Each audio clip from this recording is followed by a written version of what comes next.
परिवार बनाओ या ना बनाओ, अर्थ चाहिए। अर्थ कभी नहीं चाहिए। बिना अर्थ के कोई भी नहीं जी सकता, कोई प्राणी जी नहीं सकता बिना अर्थ के। जीवन के जीवन के अर्थ बिना व्यर्थ नहीं होगा ही नहीं होगा, जीवन ही संभव नहीं। एक छोटी सी कथा है, सुने हो सुखदेव की राजा जनक वाली? नहीं सुने हो? इसी विषय पर है, अर्थ विषय पर, सुन लो, बहुत अच्छी बात है। वेद व्यास जी ने सुखदेव जी को कहा कि आप चले जाएं, हाँ, और राजा जनक को ही आप गुरु बनाएं, वहाँ चले जाएं। तो सुखदेव जी तो लंगोटी वंगोटी पहनते थे ना खाली, हाँ, ऐसे नंगे रहते थे, लेकिन कभी लंगोटी पहन लेते थे, अन्यथा नंगे रहते तो चले गए राजा जनक के यहाँ। अब समझ सकते हो, एक व्यक्ति जो कुछ भी नहीं पहनता नंगा रहता है, और एक व्यक्ति जो राजा है अब दोनों का कितना उलट पुलट है। और वहाँ भेज दिए वेद व्यास जी के, वहाँ जाइए। तो वहाँ गए, खड़ा रहे द्वार पर, तो उनको मौका नहीं मिला मिलने का। तो सुखदेव जी बहुत संकल्पवान व्यक्ति थे, खड़े रहे। तो राजेश भैया कब आएंगे?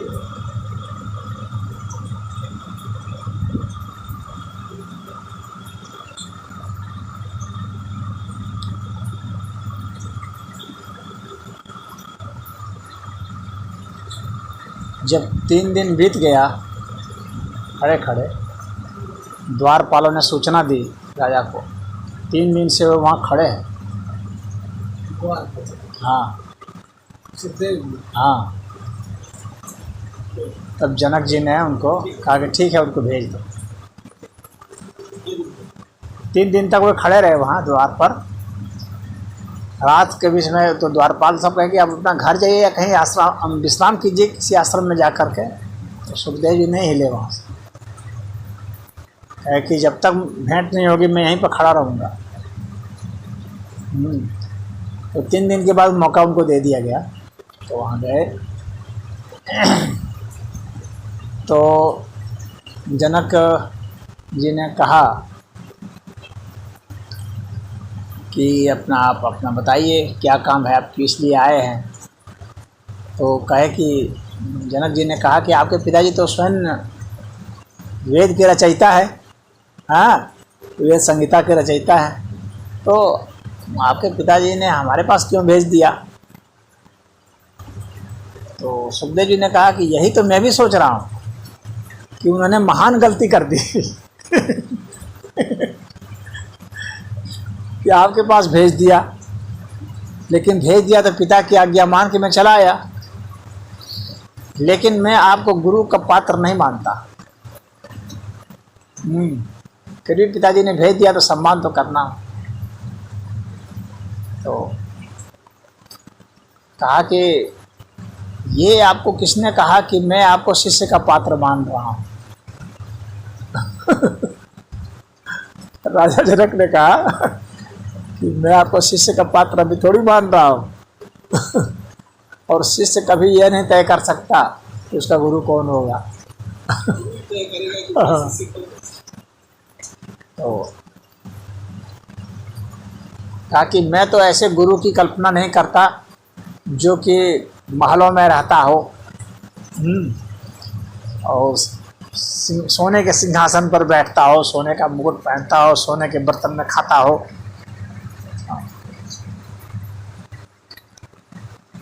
तो जनक ने पूछा कि अच्छा आप ये बताइए कि आप किस पे खाते हैं, क्या खाते हैं? वो कहा कि इतना पकवान आप खा रहे हैं। जनक ने पूछा आप क्या खाते हैं, किस पे खाते हैं? तो मैं तो हाथ पर खाता हूँ। क्या खाते हैं? अरे मैं तो फल फूल ये सब खाता हूँ। तो जनक जी ने कहा कि और हम लोग जो पकवान खा रहे हैं ये किस चीज़ से बना है? ये भी तो फल के ही हैं।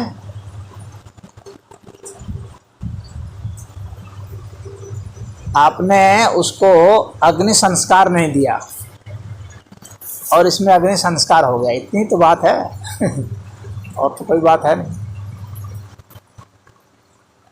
और आप जो है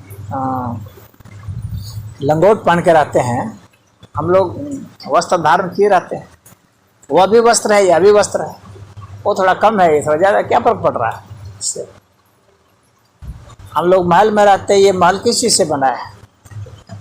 ये भी ये पत्थरों से बना हुआ है, ये पत्थर भी तो प्रकृति का ही है, तो ये सब प्रकृति का ही है। आपके ये देखने का जो है नज़रिया है, आप उतनी सूक्ष्मता से नहीं देख पा रहे हैं, इसलिए आपको ऐसा लग रहा है।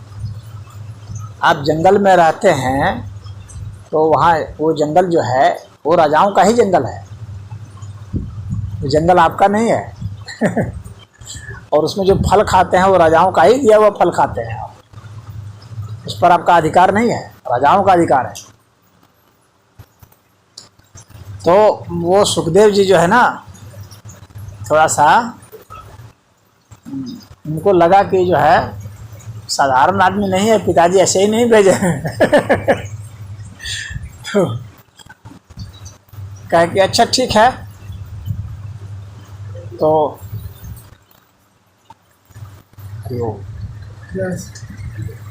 बताइए मुझे क्या करना होगा कि मैं आपका शिष्य बन सकूं।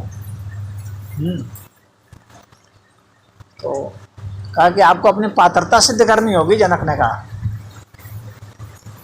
तो अभी क्या मैं पात्र नहीं नजर आता हूँ कि नहीं? आपको सिद्ध करनी होगी ना, नजर आने से क्या होता है, सिद्ध करना पड़ेगा। जब सिद्ध हो जाता है तो सबके लिए हो जाता है, सिर्फ मेरे लिए नहीं, क्योंकि मेरा शिष्य होना बहुत गौरव की बात है, इतना हल्का मामला नहीं है। आपको सिद्ध करना पड़ेगा। आपको बताइए। तो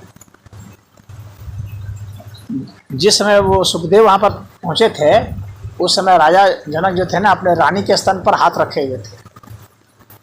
तो सुखदेव को उसी से बहुत बुरा लगा था कि ये तो बहुत कामी आदमी है, और हमारे पिताजी ने कहा इतने कामी आदमी के सामने मुझे भेज दिया, ये तो भ्रष्ट आदमी है। तो वही कटोरा भर दिया तेल से, कहा कि ये जो कटोरा है इसमें तेल की एक बूंद भी नहीं गिरनी चाहिए, आपको पूरे नगर में घूम लेना पड़ेगा। घूमने के बाद जब आप वापस लौट आएंगे तो मैं विचार करूँगा। तो भी नहीं कहा कि मैं आपको बना ही लूँगा, तब मैं विचार करूँगा। तो ठीक है। तो सुखदेव जी गए, और पूरा एकाग्र चित्त तो वे थे ही, तो पूरा नगर घूमे और कटोरा लेकर के आ गए, एक बूंद भी तेल वो गिराए नहीं। तो राजा जनक ने कहा कि आप तो पूरा घूम लिए? हाँ घूम लिए। तो ये बताइए कि हमारे नगर में सबसे सुंदर औरत कौन थी?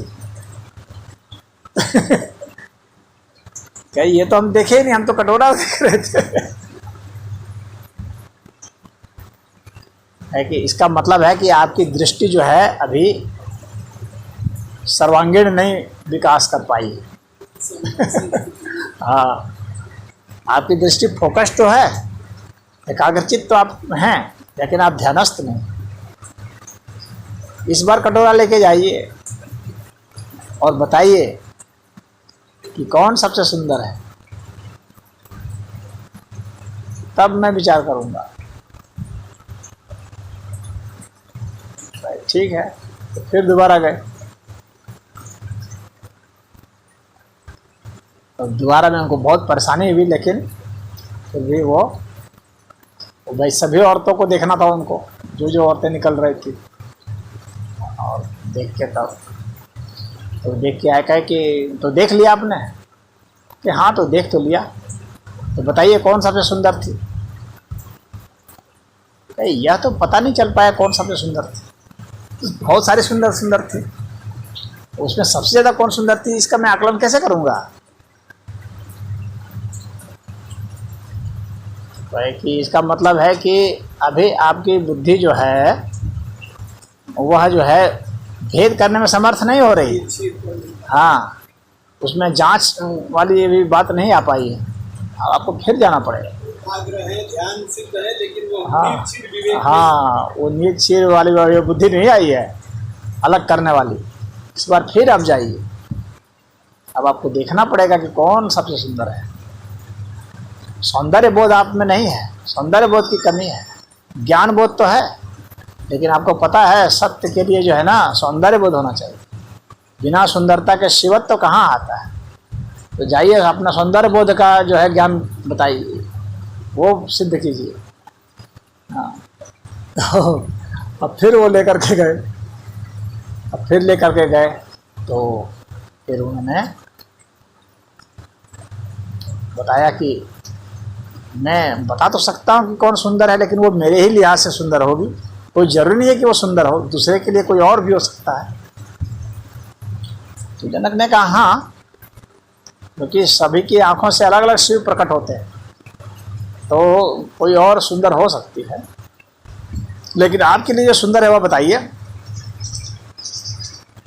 तो राजा जनक को बता दिया उन्होंने कि अमुक मुझे सुंदर है। ठीक है, अगर कोई चीज़ सुंदर हो जाए तो फिर उस सुंदरता का उपयोग क्या है?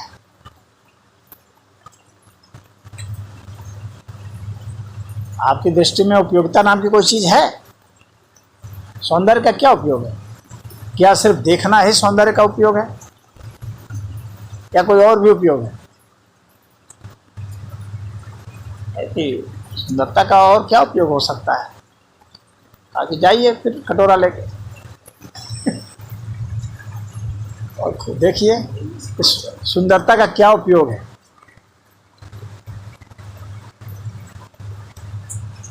तो फिर कटोरा लेकर के घूमे। इस बार आपको सुंदर ही नहीं देखना है, बल्कि उपयोगिता भी समझनी है। जब ऐसा कर पाएंगे तो मैं विचार करूंगा।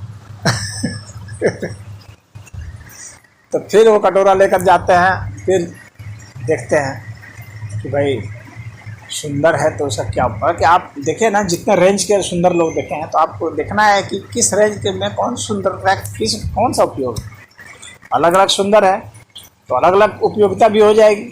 अब आपको उपयोगिता भी बतानी है। अगर बता पाए तो विचार करूँगा, नहीं तो आपका रास्ता अब रास्ता पकड़ लीजिएगा अपना। तो फिर गए, फिर देखे सुंदर आए। तो आप बताइए सुंदरता का क्या उपयोग है? कहे कि मेरी समझ में तो यही है कि सुंदरता का उपयोग तो बस पूजा करना है।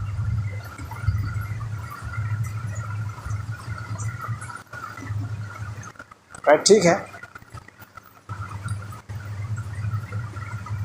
अब मैं आपको अपना शिष्य स्वीकार करता हूँ।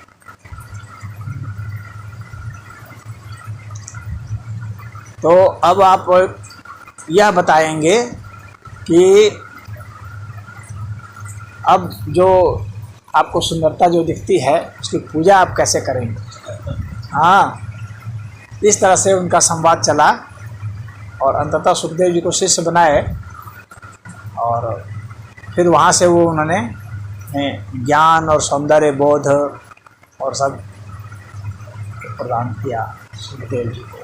तो उपयोगिता उन्होंने जो धन की जो उपयोगिता है ना, वो उन्होंने राजा जनक ने सुखदेव जी को समझाया। धन का उपयोग बहुत जरूरी है।